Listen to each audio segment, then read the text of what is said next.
E o ex-presidente Lula defendeu a alternância de poder na Venezuela. Vamos lá, pode rodar. Gostaria de desejar para a Venezuela o que eu quero para o Brasil. Sabe, eu quero que as eleições sejam sempre mais livres, sejam menos, que se acabe o resultado. Eu defendo a alternância de poder, não apenas para mim, eu defendo para a Venezuela também, eu defendo para todos os países. Sabe, não tem presidente insubstituível. E o Lula disse ainda que política é polarização. Pode rodar. Política é polarização. Eu não sei por que aqui no Brasil algumas pessoas que queriam um candidato, certamente queriam um candidato, inventaram o medo da polarização. A polarização ela existiu na Alemanha na última eleição. A polarização existiu na França na última eleição. A polarização existiu em Portugal. A polarização existiu na Argentina, existiu no Chile, existiu na Colômbia. A polarização é própria da democracia. Sabe? E é muito importante que seja polarizado, que a gente discuta, que o povo discuta. O que é importante é que a polarização não sirva para o ódio. Muito bem. Zezinho, essa fala do ex-presidente Lula é uma fala para militantes ou uma fala do que realmente ele tem intenção de, caso eventualmente venha a ser eleito? Olha, essa fala é o seguinte, você sabe que o ex-presidente Lula, ele sempre apoiou o regime aí de Cuba, Venezuela, sempre foi defendido, né? E agora está mudando o discurso, né? Falando da alternância. Mas em nenhum momento ele falou do Maduro, em nenhum momento ele desagrada. Então, o que a gente vê nesse momento é só discurso. É só falácia. Você não vê um rompimento com essas ditaduras, com esses regimes totalitários, porque todo mundo sabe. O próprio Cujuí apoia, diz que já foi em Cuba, gosta de Cuba, adora o regime de Cuba. Cujuí já falou aqui que visitou Cuba. Então, essa pauta é defendida, porque há essa linha ideológica da esquerda que defende Venezuela, defende Cuba. Então, jogar para a plateia, porque está aí próximo às eleições, não, defina. Eu sou contra o regime da Venezuela, tem que ser mudado. Não, mas todo mundo sabe. Aí vem, assina a carta, defende democracia, e quando, na verdade, defende as ditaduras e o totalitarismo, né? Então, é só discurso, é só campanha e, na prática, você não vê nada. Muito bem, Ramon, como você foi citado pelo ilustre Zezinho, a sua opinião aí sobre essa fala do ex-presidente Lula, se isso é para agradar a plateia ou se ele tem intenção mesmo de levar, de conduzir um eventual governo dele dessa maneira. O presidente Lula governou o Brasil durante 8 anos. Ele não tem que provar nada a ninguém. A postura da diplomacia brasileira foi extremamente altiva e há uma regra colocada na Constituição brasileira que fala do respeito à autodeterminação dos povos. Os países não interferem uns nos outros.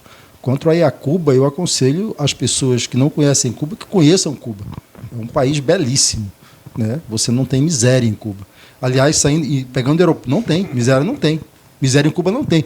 Tem um outdoor quando você sai do aeroporto e vai para Havana, né, que foi colocado lá quando da visita do Papa em 98, que diz assim: esta noite 200 milhões de crianças dormirão na rua do mundo.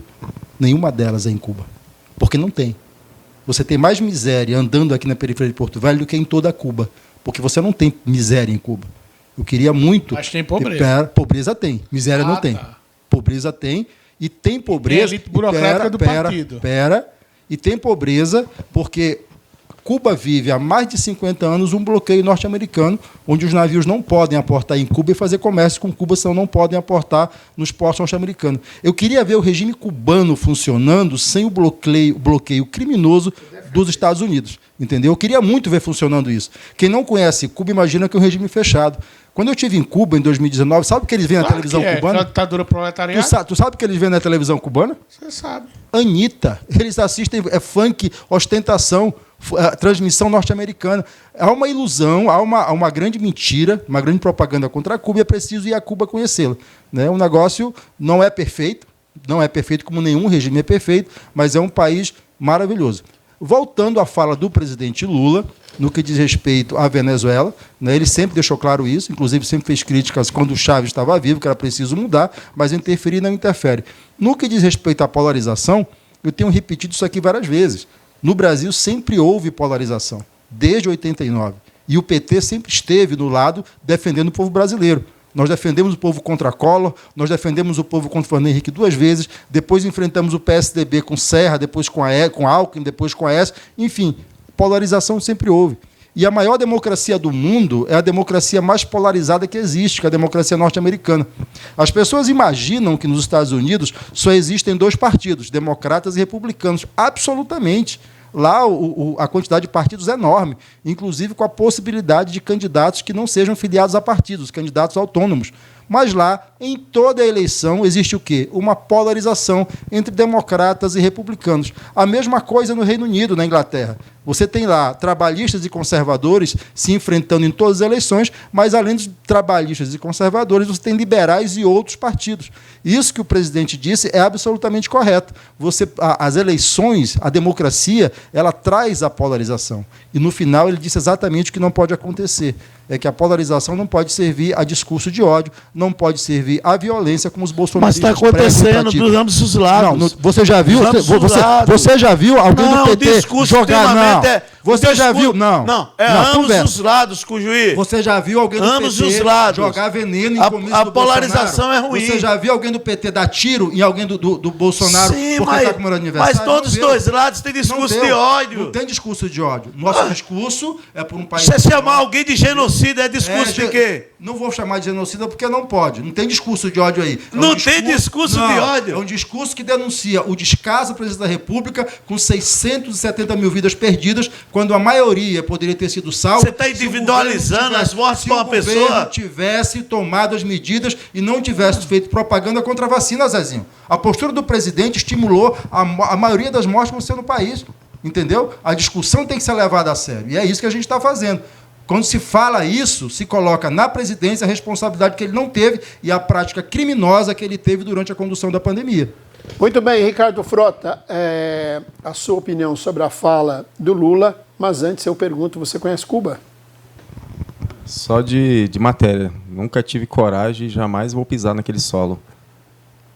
E é como eu falei agora há pouco, né? Os estudantes de medicina... Adoro quem fala essa palavra nunca. Os estudantes de medicina, aliás, os médicos de Cuba vieram trabalhar aqui e não queriam sair daqui nunca mais. Não queriam sair daqui. Sabe por quê? Porque eles falam, cara, 30% que a gente ganha aqui no Brasil representa muito mais do que o que a gente poderia ganhar lá em Cuba. Então, para eles, estava uma maravilha. E por que voltaram tudinho? Voltaram porque acabou a mamata, né? O governo não quis renovar porque ele dá valor aos da casa. Pro povo, né? Que não, precisa de atendimento médico. O nosso governo é patriota. Herbert, o governo Bolsonaro é patriota. Né, ele valoriza os filhos, ele valoriza a casa. De quem mora em ele valoriza a casa. Não é justo dar empregar 13 mil pessoas, colocar 13 mil médicos aqui, sendo que as faculdades estão jorrando. Não, porque é vergonhoso essa fala profissionais da medicina o tempo inteiro. Os psiquiatras a gente cuida dos de casa para depois chamar os de fora se a gente não estiver dando conta. Uma meta formada na Deixa eu falar, querer ir para as linhas. Se eu perder a minha linha de raciocínio.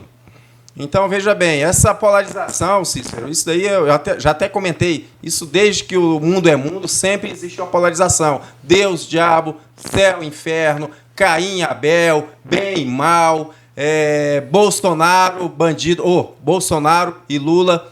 Então, sempre você não deve chamar o Bolsonaro de bandido. Eu corrigi. Bolsonaro e ex-presidiário. Bolsonaro bandido, você disse. Bolsonaro e ex-presidiário, Lula, né? E ex-presidiário é fato. Então, isso daí não é incontestável.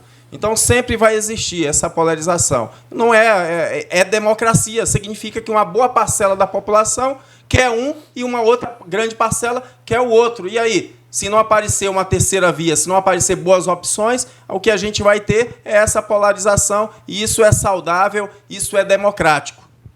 Muito bem. Herbert Lins, a sua opinião sobre a fala do ex-presidente Lula. Sobre a questão do Lula, primeiramente eu quero dizer que parece que o Zezinho, né, tá moco. Na Paraíba a gente não fala surdo, fala moco. Né? Parece que ele não conseguiu compreender a mensagem do presidente Lula quando ele fala que e defende... O semelhante se atrai. É verdade. O semelhante se atrai, é verdade. Mesmo, eu concordo com você. Concordo. Então o presidente fala e dá o recado. Você ficou incomodado, né? Porque eu falei moco. Mas eu não consigo. Deixa eu falar, Herbert. Eu falo, só porque eu esqueci de um detalhe que o Ramon falou, né? Que o Bolsonaro, praticando crime, mas o maior criminoso da história do Brasil se chama Lula e todos os petistas, né, da administração dele, que foram presos. Então, para vocês terem uma ideia, o Lula hoje, o que ele faz? O discurso dele é só para bater no Bolsonaro. Ele não tem uma proposta, ele não tem um projeto de governo. Quando ele foi candidato em 2004, em 94, aliás, disputando com o Fernando Henrique Cardoso, ele ficava brigando o tempo inteiro contra o real. Esse plano não vai dar certo, esse plano não vai dar certo. E quando ele foi eleito posteriormente, ele manteve o real e não adotou e não apresentou um projeto de governo, senão aquele assistencialismo que não deu certo e não vai dar certo, porque ele não tem mais o que fazer, não tem mais o que falar. Ele só faz... A proposta do Lula hoje é o quê? Ele ataca na fragilidade do eleitor. A fome, o povo não come picanha, o povo não come isso. Ele acha com esses discursos vou te soltar lá no Orgulho do Madeira e no Cristal da Calama e no Morar Melhor para tu estar falando isso. Se ele tivesse acabado com a fome na época que ele passou, o PT passou 14 anos no governo, se ele tivesse acabado com a fome, não teria fome atualmente. Muito bem, Herbert, um minuto para você concluir. Eu me recompus agora. Quero dizer o seguinte, a fala do presidente Lula sobre a alternância do poder é muito importante. O próprio ex-presidente Lula, em várias falas deles, em visita, né, a Cuba, a Venezuela e até mesmo a ditaduras africanas, ele defendeu a alternância de poder e eleições livres. Defendeu a democracia. Só basta você buscar no Google que você encontra.